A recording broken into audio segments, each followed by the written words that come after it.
there's been a lot of dialogue about boycotting, and a few people asked, well, what about the Black people that work in the stores? What about the Black business owners? And the thing is, I can't help but think about the short-sightedness of business owners who are saying, don't boycott Target because it's going to hurt me. Because you're basically saying that the program that got you into Target, you're not willing to fight for it so that other Black business owners can get their merchandise into Target and other stores that had DEI programs. And yes, I sympathize, but also you have websites. You have websites. So yes, it's gonna suck for a minute. You're gonna have to do extra marketing, but I want you to actually think about what you're saying. You're saying, I got in, but I don't care if anybody else who looks like me gets in. So I'm not willing to sacrifice. And that's really selfish. And that's part of the reason why we're in this mess.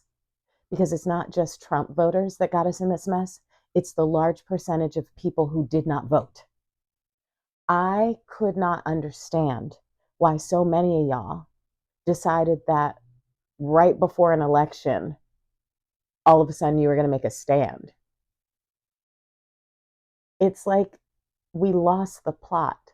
All of you who didn't vote because you didn't like either candidate, you lost the plot. And now look where we are. You are just as responsible as Trump voters. You are. The thing is, after the elections, that's when you start doing the work of maybe getting more of the third party involved. Like, where is Jill Stein? Like, Jill Stein, Cornel West, they're mighty quiet right now. But some of y'all were all about them.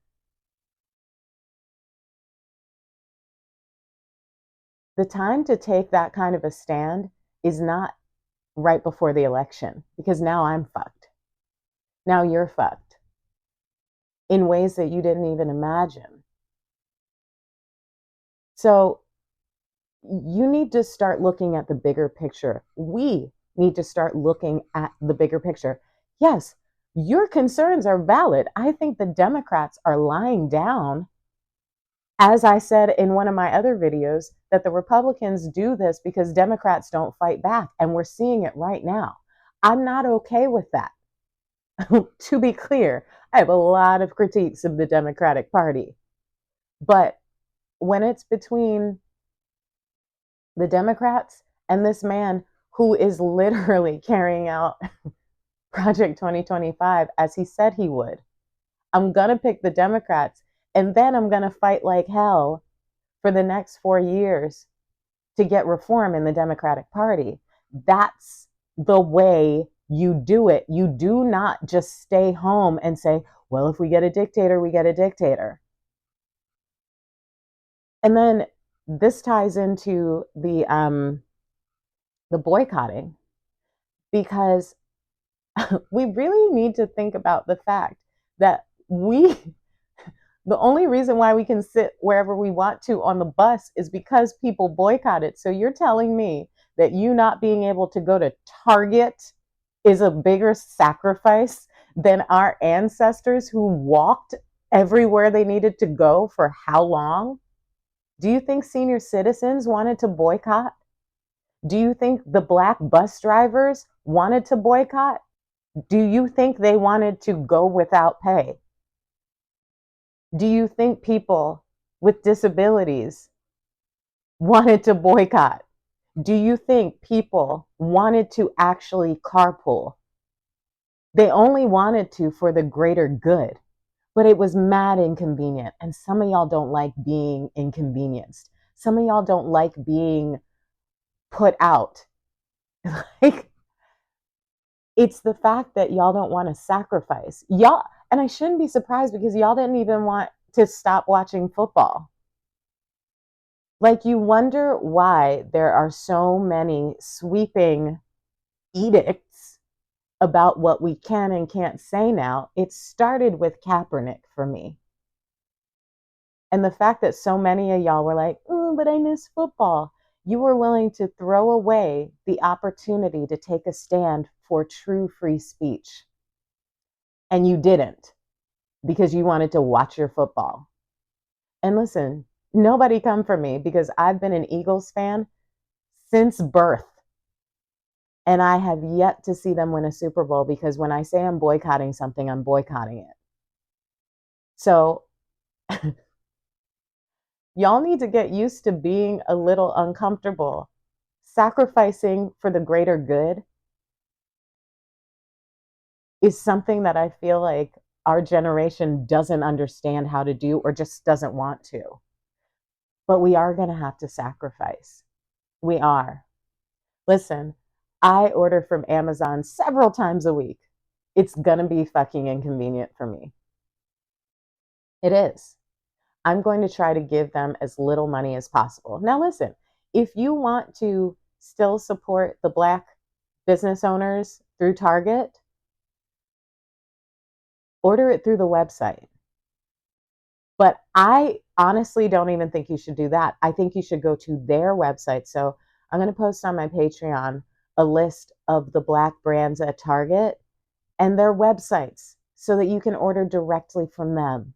The only thing that moves the needle in this country is money. The bus boycotts worked because of the amount of money that was lost. That's why they worked.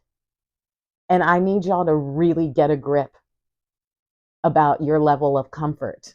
We as Black people have always been uncomfortable in this world because this country was not designed for us. Yes, it's gonna suck. Yes, but you literally have companies saying, we're not going to pay attention to DEI. We are not going to actually make sure that we are interviewing and hiring enough different types of people. And when y'all are unemployed and when y'all can't get called in for an interview, I want you to think about the fact that you just couldn't sacrifice going to Target. We have power. They just don't want us to feel like we have power. But anything worth having is worth working for. And work is hard. Working is hard. Boycotting is hard. But if we don't get it together now, if we don't start fighting back, if we stop waiting for somebody else to do it, if we stop waiting for the next Dr. King or the next Malcolm X, we can be leaders on our own. Yes, it would be amazing if we had somebody that we could point to as the leader of the movement. We don't have that right now. So I don't know what to tell you. You mean to tell me that you're not willing to boycott so that your children can have some of the same opportunities you did? Because you want to be able to still go to Target and Whole Foods. Like, I want y'all to be so fucking for real right now. Yes, it's uncomfortable, but think about where this country is going. Think about the things this man is doing and think about the fact that the Democrats are letting it happen. We cannot rely on them. We have to do the work ourselves. We have to be willing to sacrifice. And I'm not saying that everyone has had an easy life, but I'm saying generationally, Gen X and millennials, we've had it pretty fucking easy in comparison to what our boomer parents went through. They had the civil rights movement. They had the Vietnam War. The generation before them, they had what, World War II, Japanese internment camps.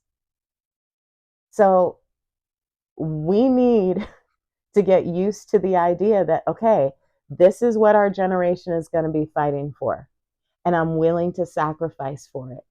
Because you're not going to tell me that your grandma who walked to work instead of riding on the bus during the boycotts, you can't tell me that you're not willing to sacrifice the same way she did. We really need to have a reality check. And we really need to remember all of the things that they did, all of the sacrifices that were made so that we did not have to grow up like they did. And we're not willing to do the same thing for our kids, our nieces, our nephews. Are you kidding me? That's the most selfish thing I've heard. Like, y'all, come on. Like, Gen X, we are not the slacker generation. Okay? Let's stop acting like we don't know how to get shit together. We get shit done. We do. But let's stop tuning out altogether. Let's stop looking at our own comfort. Let's stop looking at it like we're just all alone. We're thinking selfishly instead of collectively. That's, I mean, look at how that's working out for all of the Latinos for Trump. Look how that's working out. When you think individually and not collectively, now you have all kinds of people getting detained by ICE. You have Native Americans being detained by ICE. Native Americans being detained by ICE because the immigrants who voted for Trump thought they would be exempt because they were thinking selfishly. They were not thinking collectively. And they were basically saying, I don't care that, you know, maybe some of my ancestors came here illegally, but I was born here. So I'm not going to tap into the desperation that people had that made them feel like they had no other choice but to risk it all to come here, to live the American dream. It's the selfishness. It's the selfishness. So we really have to think as a people, as Black people, like, are we really willing to just let this happen? Do you really feel like you don't have any power? That's what they want us to feel. They want us to feel powerless, but really they're scared of us because collective power terrifies them. It's like the emperor has no clothes on. It's like the wizard in The Wizard of Oz. He has no power. Come on, everyone who loved Wicked, remember? Did you watch Agatha all along? Like, they don't have power unless we give it to them, right? So by brainwashing us into thinking we have no power, into thinking we have no worth, into thinking we have no talent, it allows them to capitalize off of our free labor. We don't even feel like we deserve to get paid what we're really worth. Why? Because they brainwashed us. And that shit is passed down generationally. They did the same to women. This is, and white women, I want you to lean in because this is not just about Black folks and members of the global majority. Okay? They brainwashed women into thinking that our greatest joy is to be married and to have kids. They brainwashed us into thinking, oh, women don't like having sex. They brainwashed us into thinking that we're not strong. Now, I'm not saying that marriage can't be a joy. I'm not saying that motherhood can't be a joy. But they brainwashed us into thinking that that's all we're good for. And you see what's happening now that we're waking up? Now that we're realizing, like, oh, heterosexual marriage. What is the benefit for women? Like, once we started looking into that, they freaked out. JD Vance literally wants to get women back in the house, just having babies, out of the workforce. He just wants that because they need workers and the birth rates are declining. And they're also scared of being outnumbered by people of the global majority. If we start to think about the things we've always believed, like even the notion that America is the greatest country in the world, for who? For who? I mean, the thing is, it's kind of, again, evil genius. By creating this narrative of what it's like in other countries, they know that most of us are not traveling to those countries. So we don't actually know what life is like there. Traveling humanizes people. If it wasn't for social media, I would not know how beautiful Africa is. I would not know how beautiful some of the countries in Africa are if it wasn't for social media. Because the propaganda that was put out in the 80s, it was all famine, starvation, and desert. Come to find out, there's what? Beautiful waterfalls. Come to find out, beautiful beaches. Come to find out, like all of these incredible minerals, these incredible products that are literally in Africa's soil are being mined and exploited. Like, we really need to start thinking about the messages that we have been given about all of this. You've got to start questioning everything. Because when you realize that they don't have the power they say they do, well, then you can start to match energy. Listen, the way I move through the world now is very differently than the way I moved through the world even a year ago. Because I know I'm the shit. I know I'm smart. I know I'm strong. I know I deserve to be here. And I know that I am capable of building the life that I love. And they don't want us to see that. They keep us distracted with so many things so we don't realize they're robbing us right in front of our eyes. They are playing in our faces. If your immediate reaction to the idea of a boycott is an absolute no, I want you to think about what life would be like if we were still sitting in the back of the bus. The 60s were not that long ago. And you see they're trying to get us to go back there. But we don't have to let it happen. Call your senators, call your congresspeople, raise hell. They work for us. And we forget that. Why? Because we don't want to get political. It doesn't matter if you don't want to get political, you're affected by politics. I mean, when I accidentally deleted TikTok and then realized, like, oh shit, I can't get it back, one of my homegirls was like, well, maybe that was a good thing so that you can focus more on your YouTube channel and your work. And it's true because I was spending so many hours on that app. Yes, I was getting some news from there, but the majority of the time, it was just me watching like astrology TikToks or Broadway TikToks.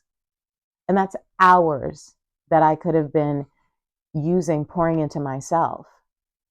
They want to keep us distracted so that we don't see what they're doing.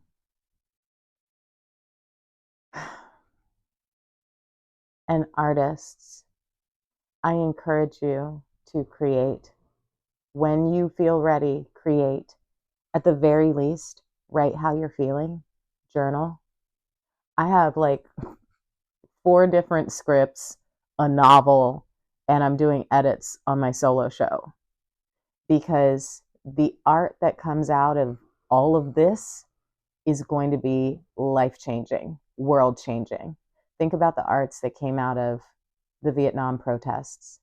Think of the art that came out of the civil rights movement. Now is our time to create. Okay? That is a way that you can fight. Definitely take care of your mental health, but creation is a way we can fight back. Art is a way we can fight back. And if you're not artistically inclined, then calling your politicians, let them know what you want to see happen. And also hold businesses accountable. Like if you're part of organizations, you need to make sure there's still a safe space. And you better believe I've sent out some emails. I'm actually about to hop on a call with one of the organizations because that I'm involved with and that I deeply love, because I'm like, I need to make sure that you are still an organization that is a safe space for me. And if you're going to bow the knee and kiss the ring, then I don't need to be a part of it. We have choices. It may seem hopeless, but think about just one thing you can do to move the needle, because our power collectively is so much stronger than theirs. I mean, think about what that group of idiots on January 6th accomplished. They scared the shit out of everybody that was in those buildings. They scared the shit out of the lawmakers. They didn't scare the shit out of the rest of us. We were kind of horrified. But the lawmakers, terrified. Terrified. Because those crazy people mobilized and did something that I never thought I would see in my lifetime. And I'm not saying that's our move. That is not the move. That is not the move. But what I am saying is, see how much that group of people were able to affect our political landscape. We are stronger together, and we do have power. Those people work for us. And if you don't hold them accountable by not showing up to vote, they're going to still keep doing the same shit over and over again. And it's going to be a nightmare. Okay? So, yes, tap out for your mental health for however long you need to, but come back. Come back. Come back. All right. Now, I'm going to go pour my heart into some writing. And yeah, check out my Patreon for a list of resources. And I will be putting up longer videos on the Patreon. And these videos are going to start to get a little bit shorter. All right. Take care of yourselves. Mask up if you're still in LA. The air is still shit out here. Okay. And just be good to yourselves. But don't give up. Do not think that we can't fight back, because we can. Fight with your dollars and make those senators and Congress people work for you. You have way more power than you realize. And it's time that we start walking around as if we know who we've descended from. We need to start walking with power, because you know who's walking with power and audacity? All of them. So let's match energy, because unlike them, we know that theirs is a facade. We know that they're terrified for the day that we wake up to our true power. Again, evil genius. The only way they could win was to brainwash us. And that shit is passed down through generational trauma. So as we are in therapy, as we're doing the healing work, let's take back the power. Let's match energy. The next time a white woman cries in my presence, I'm going to cry too. And I'm not going to cry like my usual cry. I'm going to do my best, good God, ingenue crying. Because if you can put on the fake waterworks, I can put them on too. But the difference is I get paid to do that. So I'm matching energy. Match energy. Match the energy. No more asking permission to be in rooms. No more asking permission to speak. You have a point of view. The next time I'm in a rehearsal room, the next time I'm in a work meeting, I'm not going to go in with that usual, like,